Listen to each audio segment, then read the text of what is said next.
Hi friends, my name is Angela and today I want to chat about Bride by Ali Hazelwood. This is a new release that came out at the beginning of 2024 and I finally got around to reading it this September. I thought a paranormal romance would be a great way to sprinkle some romance into my fall reading plans, which consists of a lot of mysteries and literary fiction and classics. So this review is not going to have any spoilers. I'm just going to talk about the basic plot and my thoughts, what I liked and what I didn't like, and let you know if you should read it or not based on your reading tastes. So Bride is a paranormal romance between a vampire and a werewolf. And in this fantasy world, it's basically like the contemporary world, except there are obviously vampires and werewolves. And there is a very, very hostile relationship between the vampires and the werewolves. There are also humans, of course, and the humans and the vampires are more closely aligned than the werewolves are to either of them. So things are very tense between the werewolves and the vampires,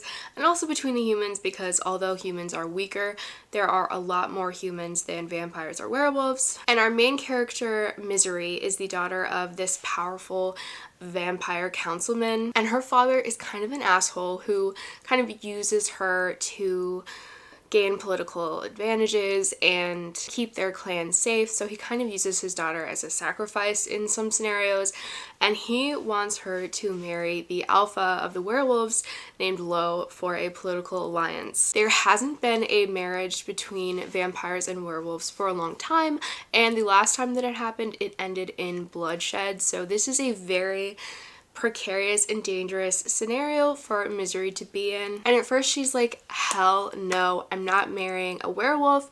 I already sacrificed my happiness and my well-being for you in the past. I'm not doing it anymore. She's actually been living in the human territory and blending in as a human for the past few years, and now she would have to go to werewolf territory and be like the only vampire there. But when her father tells her the name of the new werewolf alpha, something rings a bell and she realizes that this marriage could actually help her solve a mystery. I won't tell you what the mystery is, but I will say that I really liked that this book had a mystery element. It was a really compelling B plot to go along with the A plot of this enemies to lovers romance and the alliance between the two species. So obviously Misery and Lo do end up getting married, and we just watch them become reluctant allies and eventually lovers and eventually fall in love, and we watch Misery trying to solve this mystery. There's also a lot about the politics between the leaders of the vampires and the leaders of the werewolves and the humans,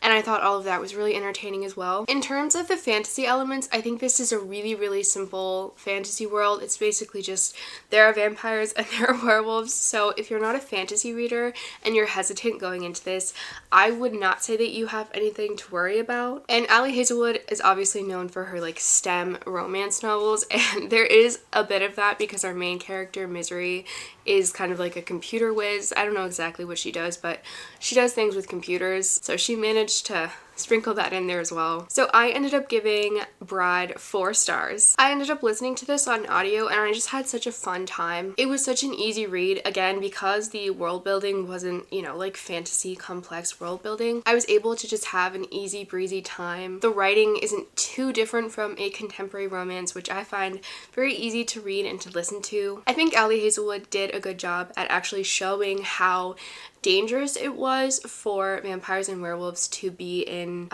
close proximation to each other, because most werewolves or vampires have like family members that have been killed by the other species, or like friends or distant relatives, or they remember hearing stories about how horrible the other species is. So there really is this like deep-seated resentment and fear of one another. So when Misery goes to Lo's house, you really feel how isolated she is and how everyone kind of very much does not like her or welcome her at first, and how dangerous it really is. So the enemies to lovers is really, really working there, and I thought that that was really nice. Again, I did really like the mystery element, and I really liked the politics as well. It wasn't too complex. I mean, it wasn't like amazing or anything, but I liked that Misery was kind of getting involved in some of the politics with her husband Lo. This is not a dual POV romance book, but at the beginning of every chapter there's like a little like journal entry from Lo,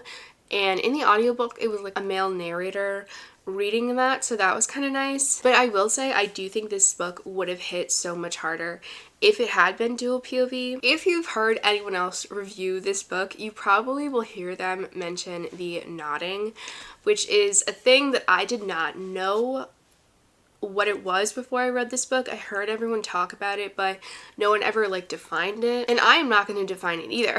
I'm not going to tell you what it is, but apparently it's something that's common in like werewolf fiction or like paranormal fiction. I don't know, it's like a thing. Maybe it's from fan fiction. So it's something that some people were familiar with going into this. I did not like it. I found it quite weird. I think most of this book, like, yes, there were like vampiric things and yes, there were werewolfy things, but it didn't feel too much like you were in a complete fantasy world with all of this creature stuff going on. So I felt like the nodding was just like really out of place and a bit much, and I mean, I also just don't like that.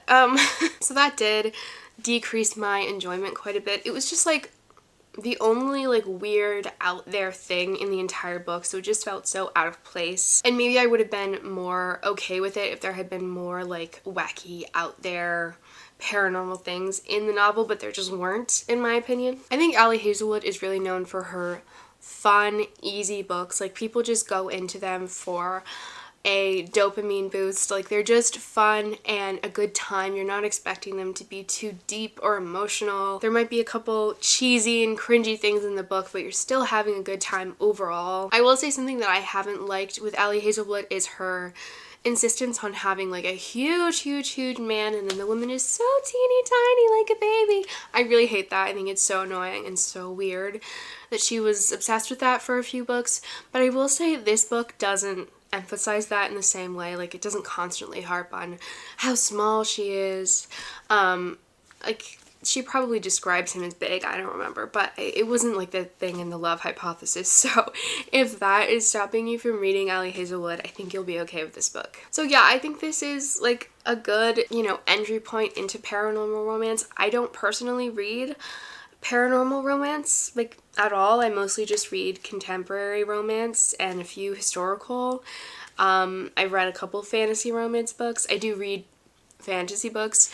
So if you're worried about reading this because you're not a paranormal romance reader, check it out, try it out. I thought it was fun. I thought it was a good time. I didn't really have many complaints about this book. It just wasn't like the kind of book that was going to yield a 5-star for me, and that's okay, but a 4-star is still a really good rating. I had a really fun time. Do I think this is like the best romance release of the year and you have to go out and buy it and read it immediately? No. But again, I think it is a great read for spooky season, and if you try it out, let me know your thoughts, or if you've already read it, let me know what you thought of Bride. Thank you so much for watching this video. Don't forget to subscribe if you want to see more bookish content from me, and I hope you have a lovely week.